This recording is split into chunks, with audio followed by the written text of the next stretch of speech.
Olá, alunos, tudo bem? Hoje a gente vai fazer as atividades da apostila de Ribeirão Preto. Vamos começar aqui na página 46 e vamos até a página 50.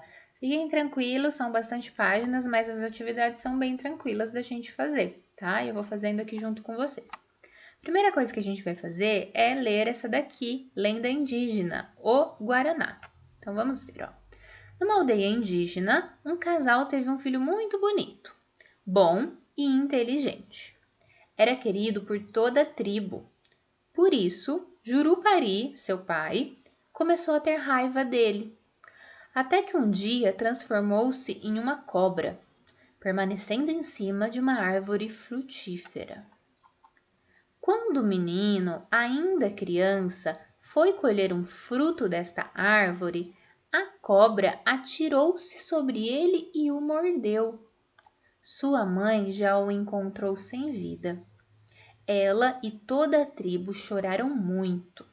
Enquanto isso, um trovão rebombou e um raio caiu junto ao menino. Então a índia mãe disse: É Tupã que se compadece de nós. Plantem os olhos de meu filho, que nascerá uma fruteira, que será nossa felicidade. Assim fizeram e dos olhos do menino nasceu o Guaraná. Professora, isso é verdade, essa história? Não, essa história não é verdade. Essa história é uma lenda, algo que foi criado da imaginação, da fantasia aí do povo, tá? 56, aqui o exercício 56. Escolha uma parte da história para ilustrar. Aqui eu já falei que quem quiser ilustrar é opcional, tá? Não é necessário. Vamos brincar com as palavras. Leia as adivinhas e tente descobrir.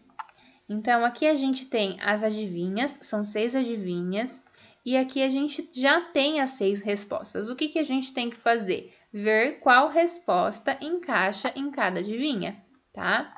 O que é o que é? Feito para andar, mas não anda. Será que é a rua, o relógio, o alho, o garfo, o piolho ou o buraco?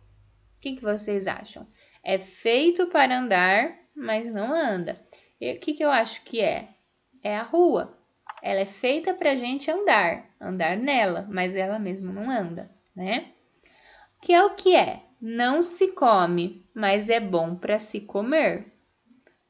O relógio, o alho, o garfo, o piolho ou o buraco. Que é o que é? Dá muitas voltas e não sai do lugar. O que é o que é? Anda com os pés na cabeça. O que é o que é? Tem cabeça e tem dente. Não é bicho e nem é gente. O que é o que é? Quanto mais se tira, mais aumenta. Então aí, gente, é só vocês pensarem, refletirem e acharem a resposta para cada adivinha. Você já conhecia as adivinhas? São brincadeiras folclóricas muito antigas. Pesquise e registre no espaço abaixo 3 outras adivinhas. Então aí, gente, vocês podem pesquisar aí no Google mesmo, tá? Para ser mais seguro, eu sugiro que vocês façam essa pesquisa com a ajuda de um responsável, porque às vezes a gente pesquisa as coisas no Google e aparece coisas que não são apropriadas. E eu sugiro que quando você for pesquisar, você coloque lá na busca adivinhas para crianças, tá? Desse modo, você vai filtrar resultados que sejam apropriados para a sua idade. E aí vocês vão colocar aqui, professora, eu não achei 3, achei 2. Coloca só 2, não tem problema, tá, gente? Aqui, neste caderno, lemos outros textos que também servem para divertir. Compare com as adivinhas e responda. As piadas são semelhantes ou diferentes das adivinhas? Aqui eu vou ajudar vocês, tá? Piadas é aquele gênero textual que tem humor, né? Que a intenção é fazer alguém se divertir através da piada. A adivinha, ela não é uma história humorística como uma piada. Ela tem uma pergunta e uma resposta. E a piada não tem uma pergunta e uma resposta, né? Ela normalmente é uma história aí que carrega humor e tudo mais. Ó, 61. As adivinhas abaixo foram escritas com as palavras emendadas. Veja se consegue ler e escrevê-las corretamente nas linhas. Então, aqui, ó, o que está faltando? Está faltando o espaço entre as palavras, tá? Por que o espaço entre as palavras é importante? Porque a gente tem que saber quando começa e quando termina. Então, se tem um espaço depois da palavra, quer dizer que aquela palavra terminou ali. Por isso, é tão importante, quando a gente for escrever, a gente dar os espacinhos corretos. Para quem for ler, saber onde que está começando e terminando uma palavra e assim facilitar a leitura da pessoa, tá? Então, o que a gente tem? Ó, o que é, tem cabeça e tem dente, não é bicho e não é gente. Tá vendo que é muito difícil de ler desse jeito, né? Então, o que a gente faz? Coloca os espacinhos, vocês vão reescrever colocando os espaços. Aqui nessas 3 adivinhas. Agora, ó, descubra o segredo e complete a sequência. O que é o segredo, gente? É o padrão, tá? Então, aqui, nessa primeira linha, ó, ele começou a fazer uma sequência de formas geométricas e a gente tem que continuar, mas não pode continuar com qualquer forma geométrica. A gente tem que observar o que já está feito e qual é a linha de raciocínio que ele está seguindo, tá? Então, aqui, por exemplo, ele colocou um retângulo e um círculo. Retângulo, o que será que vem aqui depois? Né? O que vem depois do retângulo? Não é o círculo? Então, eu continuo com o círculo. E o que vem depois do círculo? O retângulo. Então, eu vou seguindo esta sequência. Retângulo, círculo, retângulo, círculo. Aqui eu tenho uma nova sequência. O que eu tenho? Círculo, triângulo vermelho, triângulo roxo. Círculo, triângulo vermelho. E o que vem depois do triângulo vermelho? Percebam, a gente tem que primeiro observar esta sequência, entender qual é a ordem que ele usou aí para colocar as formas geométricas e continuá-la, tá? Aqui nessas 2 últimas linhas, vocês vão pensar em novas sequências, tá? Então, aí vocês podem colocar um quadrado, um círculo, um triângulo, um quadrado, um círculo, um triângulo, tá? Mas sempre tem que seguir o mesmo raciocínio, do começo ao fim, tá? A ordem correta. O alfabeto não tem uma ordem correta, os números não têm uma ordem correta, aqui vocês também vão seguir uma ordem, tá? 64. Agora, explique o segredo das sequências que você criou, tá? Então, por exemplo, a primeira sequência eu utilizei 2 formas geométricas, um quadrado e um círculo, e repeti elas até o final, né? Na 4ª linha aqui que eu criei, eu usei 4 formas geométricas. Eu intercalei uma forma geométrica, uma depois da outra, e depois repeti isso até o fim. Então, você vai explicar com palavras qual foi o raciocínio que você utilizou aqui. Isso que eu falei foi só um exemplo, tá? Vocês podem criar a sequência que vocês quiserem e depois explicar elas aqui.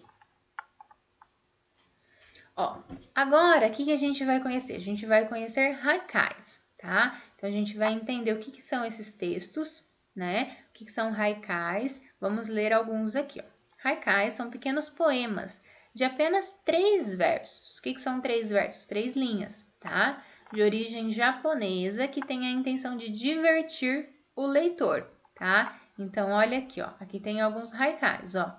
Então, como ele falou, são poemas de 3 versos, 1, 2, 3, e normalmente são coisas engraçadas, tá?